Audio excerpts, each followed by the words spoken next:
Welcome to this edition of the Your Weekly Dose of Nonprofit podcast, the podcast that delivers actionable items you can implement at your organization right away. I'm your host, Ephraim Gopin of 1832 Communications. Today, I'm really happy to have with us an advocate of reform in the nonprofit sector, Lisa Zoller Greer. Lisa, how are you doing today? I'm great, thanks. How are you? I'm doing okay. Let's introduce you to our listeners, watchers, and readers. Lisa Zoller Greer is a philanthropist, author, and entrepreneur. Her new book, Philanthropy Revolution, published by HarperCollins, is being released this summer. She's an active real estate investor, advisor to many nonprofits, and the co-founder of Tandem Care Planning, a public benefit corporation that champions both care seekers and caregivers, nurturing the very best in home care. Lisa sits on the board of the New Israel Fund and is an active member of the Cedars-Sinai Board of Governors. She recently completed terms as commissioner and chair of the Beverly Hills Cultural Heritage Commission and trustee of the Jewish Community Foundation of Los Angeles. Previously, she served as president of Temple Emmanuel of Beverly Hills and board member of many organizations, including the LA District Attorney's Crime Prevention Foundation, Make-A-Wish of Greater Los Angeles, Girl Scouts of Greater Los Angeles, and others. A native of Los Angeles, Lisa holds a bachelor's degree in history from UCLA and an MBA from Pepperdine University. The mother of 5 children, Lisa and her husband Joshua are proud and involved residents of Beverly Hills. Their iconic home, recognized by the Will Rogers Awards, has been the site for myriad social justice, educational, and community events. In today's episode, we're going to discuss life as a donor. So let's dive right in. Lisa, as a donor, what's the biggest mistake you see nonprofits make when communicating with you? The biggest mistake by far is very, very simple. They don't see me as a human being. They see me as some alien person who is different than them. And I think if they, and as I write in my book, if fundraisers just looked at donors as human beings and said, if I were to ask myself that question, how would I feel? Then we would have a lot more people donating and a lot more people happy in this industry. Good answer.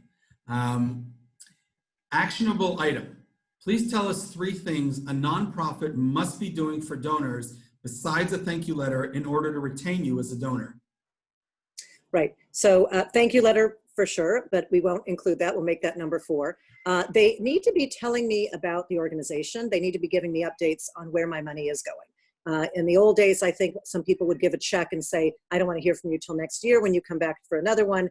But people are different today, and I think most of us are. We actually want to know what is the impact that our donation has made. So I think it's really important to give that information. The other is to peel back the curtain and really give us information on how is the organization going. And if it all sounds beautiful, rose-colored glasses, everything's perfect, we're not idiots, and most of us aren't. Maybe some of us are, but most of us are not idiots, and we know that you're holding something back and you're not telling us the truth. And truth, if you tell us the truth, we are going to trust you more, and if we trust you more, we are going to give you more. So that is incredibly important as well.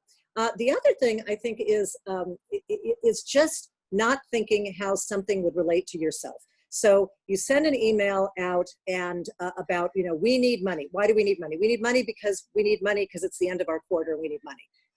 Think about, I think every fundraiser should think about, how would you respond if you got that? Would you really want to open up your wallet and say, I want to give you money just because it's the end of your quarter and you need money? No, that's ridiculous. But for some reason, people don't, and I've just talked to some consulting clients in the last few days, they don't think about, what if I got that email? How would I feel? Excellent. I definitely like that. Like that last one. Perfect. Besides blogging about it on your blog, Philanthropy 451, have you told a nonprofit that you previously donated to the reasons why you're no longer going to be a donor to that organization? Yeah, I have a couple of times. I don't as much as I should because I, like other donors, feel like, you know what, if you really screwed up, if I really tried to be a partner with you and you screwed up, then I'm just sort of done with you and I don't want to even spend the time. But the reason I wrote the book is because that's how most donors feel, and it doesn't get anybody anywhere. It doesn't make it any better. And I think that everybody who has a donor close the door on them deserves to know why. So I've had a couple of organizations who asked me for money that made no sense. I made a small donation, and then they insisted that I make a large donation, a much larger, and without any rhyme or reason other than they wanted it. And it gave me a very uncomfortable feeling about that organization. And I think I donated a little to them the next year, but then I slowly just said, I'm just not comfortable with them. So that is one. The other is when nonprofits. This is a really interesting thing. If a fundraiser from a nonprofit or the head of a nonprofit comes to me, and they call me after my first donation, and they assume, or they send me an email actually, more likely, and they assume that I am going to give it to them for a second year. They assume I am an annual donor just because they assume that, and everyone knows what assume stands for. So that is a big mistake. And when they do that, I don't feel very good about it, and it makes me less likely to give to them. And that happens a lot. So I have told a couple of people that, at what point, did you decide to assume that I was going to give you money every year? Why did you assume that? And they never really have a good answer. Okay. You're not just a donor, but you're also a board member. Have you used what you've learned as a donor to help with your board duties? Yes, absolutely. And the positive side is that I think I have a lot. Well, first of all, most board members are also donors, not all, but most. And in a perfect world, everybody would be a donor at whatever level. But some of the things that I've learned from other organizations, it depends on the board how much they actually are willing to listen. So have I tried when I've been on boards to give them some of my insights? Absolutely. Are they receptive to those insights? Sometimes. I've been on boards where they say, and you'll read about this in the book, where they say, well, the only reason we're on the board is to have fun and to meet friends. And so if I come into them and I say, well, we're really here to, enhance the mission and to be able to expand our work, our good work, and to be able to be, careful with our donors' money, they kind of don't want to hear that if their main reason for being on the board is to basically have parties and meet friends. So a lot of it has to do with that match. Needless to say, I am no longer on the boards where there's that mismatch because it just doesn't feel right for me. And I'd like to be somewhere, and I believe all donors or most donors would like to be part of an organization where they can contribute not only money, but also their information and their brain. Excellent. You have named your Twitter account saving_giving. What about giving needs to be saved, and how can it be saved? Right. So the original title of my book was Saving Giving, and the publishers, when they read it, decided that they thought that philanthropy, that really what I was suggesting was more of a revolution. And so are we, and we are saving giving at the same time by doing that. So the problem is that a lot of people aren't giving. Giving is increasing by minute numbers, not large numbers, but by minute numbers. The Giving USA report just came out, and it was showing really a net of over, I think, the last 2 years of something like, actually, I think it was -2% of individuals increasing giving. And if you look at last year, it was 4, but the year before it was less, and it makes it a -2. And you could look at just last year, but then if you look at last year and then you look at how much the stock market increased and how well everybody did, then it really is pretty flat.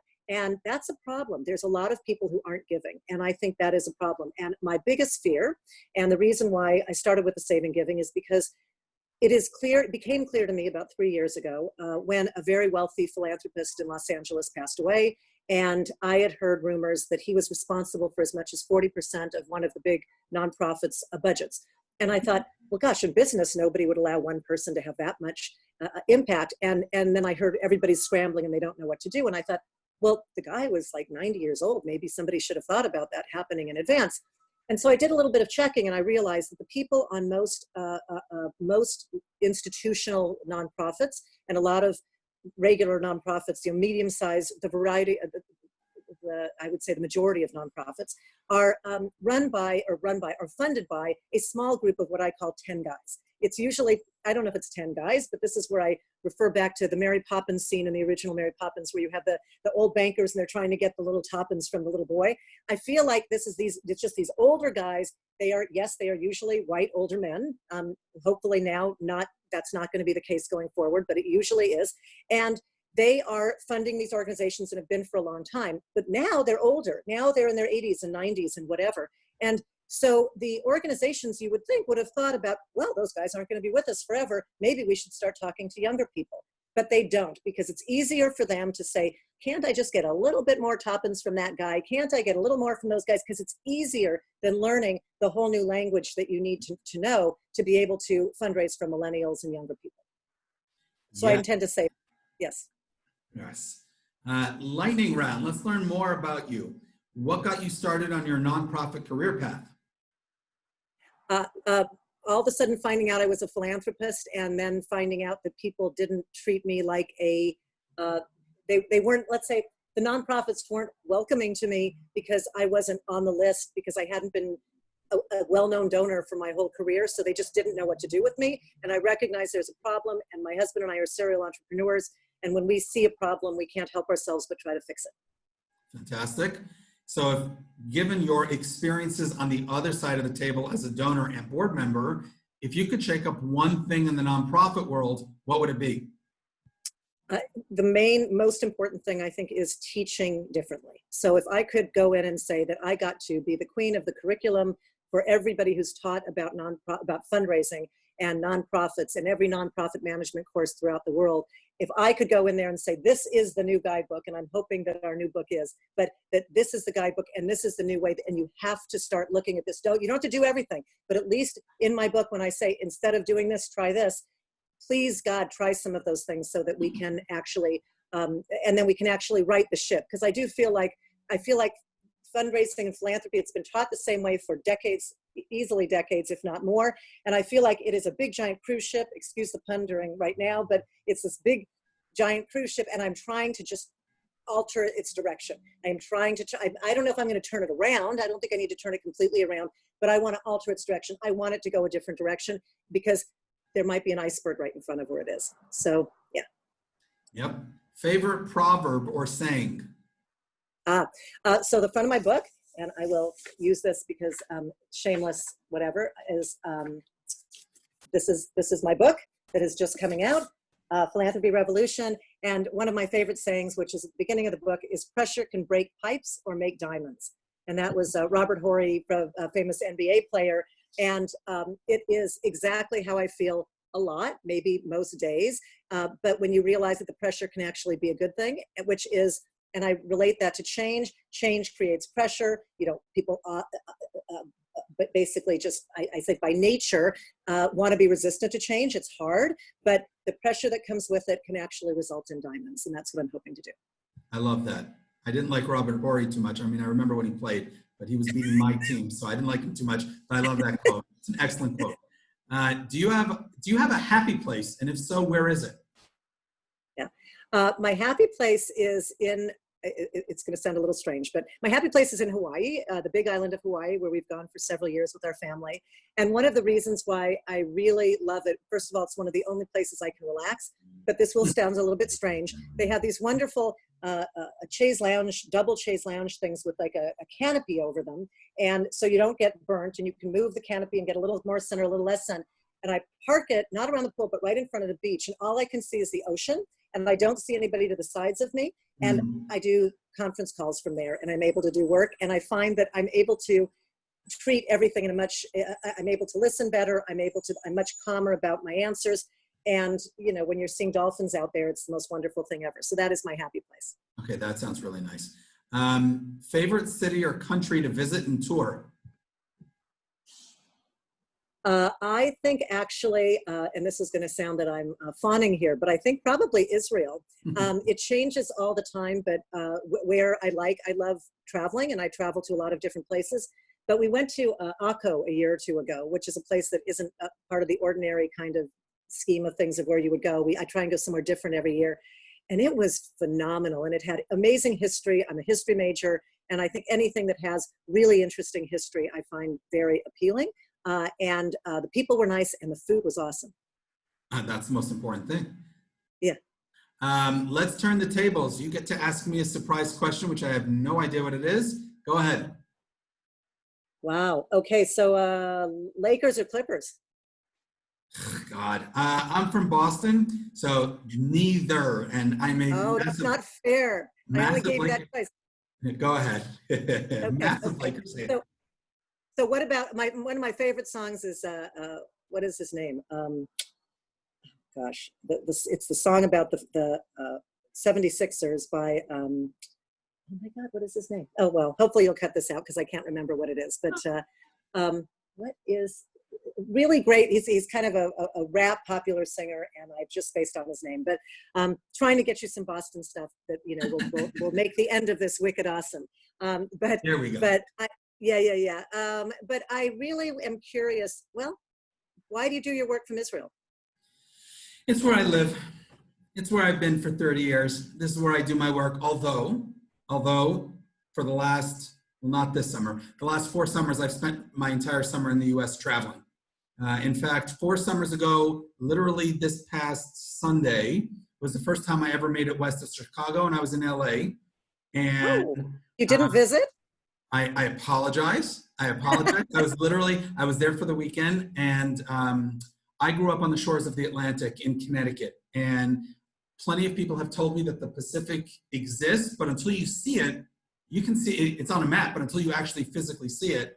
And 4 years and 4 days ago was the first time I ever saw that. I was there. A friend took me at sunset to Santa Monica Pier. We got onto the shores of the Pacific, and I saw sunset, and it was amazing. It was beautiful. Absolutely beautiful. Yeah, so Wow.